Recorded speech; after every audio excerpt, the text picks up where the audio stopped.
देखिए, जो करता है भगवान अच्छा करता है, तो भगवान के तो नियम अपनी जगह अच्छे हैं। अब वो हमारे अनुकूल पड़ते हैं तो हमको अच्छा लगता है, हमारे अनुकूल नहीं पड़ते तो हमको बुरा लगता है। जिसके अनुकूल पड़ गए तो कहते हैं भगवान बहुत अच्छा है। जज ने फैसला किया, जिसके हक में कर दिया तो जज बहुत अच्छा है, और जिसके हक में नहीं हुआ वो कहेगा हमारे साथ न्याय नहीं हुआ जी, हमारे साथ तो अन्याय हुआ है। ये हम लोगों की सोच है, हमारा ढंग है सोचने का। लेकिन जो भी जीवन में घट जाता है उसे बर्दाश्त करने के सिवाय कोई दूसरा चारा नहीं होता, और वहीं से हमें नया रास्ता पकड़ना पड़ता है।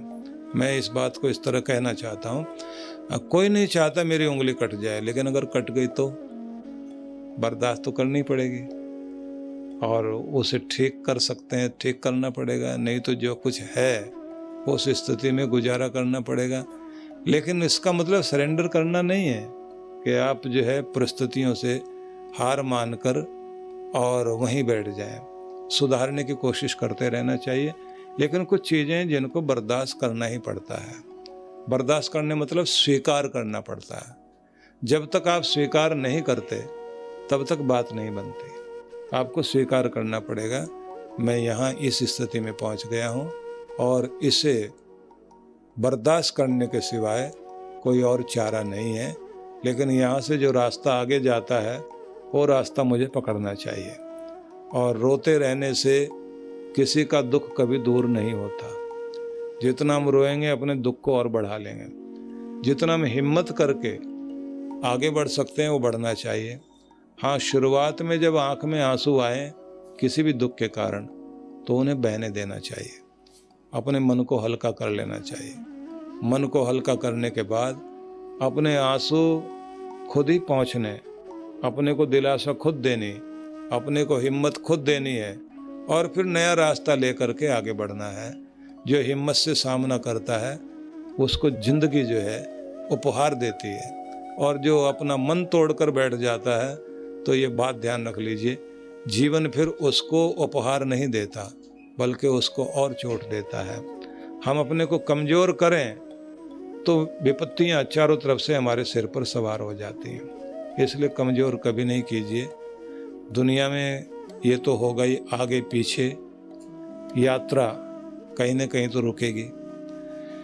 कोई आपका साथ छोड़ जाएगा, किसी का साथ आप छोड़ जाएंगे। कौन पहले मिला था, कौन बाद में मिला, कौन पहले बिछड़ेगा, कौन बाद में बिछड़ेगा। बिछड़ना तो होगा, लेकिन ये भी बात ध्यान रख लीजिए, अगर मिले थे तो बिछड़ेंगे, और अगर बिछड़े हैं तो मिलेंगे भी सही। आज नहीं तो किसी न किसी जन्म में फिर मिलेंगे, नया चेहरा लेकर, नई कहानी लेकर, नया साथ लेकर। और हर एक में कोई भी इंसान हो, गुण दोष जरूर होते हैं। जब साथ साथ रहते हैं तो तेरी मेरी बने नहीं, तब तो बहुत झगड़ा होता है। और जैसे ही साथ छूट जाता है तो तेरे बिना जिए नहीं, तो फिर ऐसा महसूस होने लग जाता है कि तुम थे तो जिंदगी थी, तुम्हारे चले जाने के बाद समय रुक गया है। अब दुनिया में चांद निकलता है लेकिन चांद में चांदनी नहीं है। पता नहीं क्या क्या कहेगा आदमी। अब हवाओं में वो जान नहीं है, भोजन में रस नहीं रह गया, अब बिस्तर पे नींद नहीं आती। और तब एक दूसरे के साथ झगड़ते झगड़ते इतने दुखी थे, एक दूसरे से बोलचाल बंद, शक्ल देखने को तैयार नहीं, चेहरा देखने को तैयार नहीं, एक दूसरे से पीट करके बैठते थे। जब चले गए तो फिर एक दूसरे को ऐसे याद कर रहे हैं।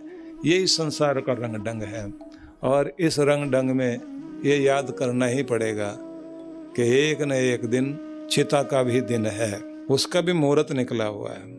पूछना कोई नहीं चाहता, सारे मुहूर्त पूछ लेंगे, लेकिन ये कोई नहीं पूछना चाहता, और ये कोई पंडित बताता भी नहीं। अगर बताएगा तो उस पंडित के पास दोबारा कोई जाएगा भी नहीं, क्योंकि वो तो मुहूर्त मौत का बताता है। कोई भी किसी के बारे में ये नहीं जानना चाहेगा, अपने बारे में भी नहीं जानना चाहेगा। हाँ, ये जरूर लोग कहते हैं उम्र कितनी बची है, कितनी उम्र बची है। तो आदमी जो है, पंडित लोग उस समय ज़्यादातर 80 से ऊपर ले जाकर 90 से थोड़ा कम करके बताते हैं। तो उतना सुनने के बाद में, क्योंकि ये तो कोई नहीं कहता 100 साल तो आप जियोगे, 100 कह दिया तो आदमी को यकीन नहीं होता, थोड़ा 90-80 के बीच में कहते हैं तो आदमी को यकीन होता है कि कुछ कुछ ठीक बोल रहा है, ये इतना तो पार कर ही जाऊंगा। और जबकि ये किसी को नहीं पता होता कि हम कितना चल पाएंगे कितना नहीं, कितने सांस इस दुनिया में लेने बाकी है, और कब सामने देखते देखते ये सूरज, ये चांद, ये धरती, ये आसमान, ये सारे लोग, ये रंग बिरंगे संसार के सारे दृश्य कब आंखों से ओझल हो जाए, नहीं कहा जा सकता ना। तो फिर सारे संसार के रंग, सारे संसार के स्वाद, सारे संसार की सुगंध सब यहीं छूट जाएगी। जितना देखना देख लो, एक बार आखिरी बार देख लो, कोई बताए तब तो आदमी देख ले।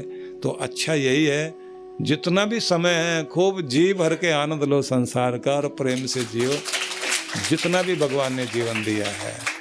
न जाने कब कहाँ किस तरह से जीवन का अंत हो।